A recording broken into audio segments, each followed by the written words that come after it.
Hello, so here we have the JN1601. This is a nibbler suitable for cutting sheet metal, stainless steel, mild steel, or even corrugated metal.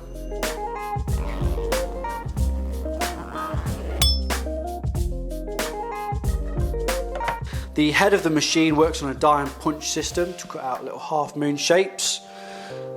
That moves up and down, punching out the material. The head can be turned a full 360 for accessibility.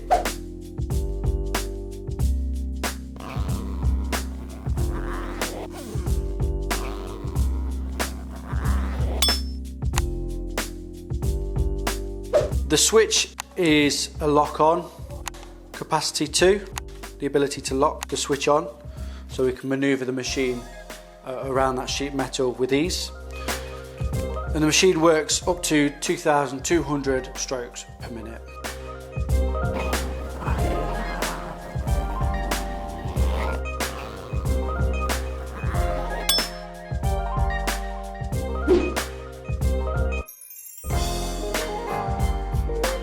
That is the JN1601.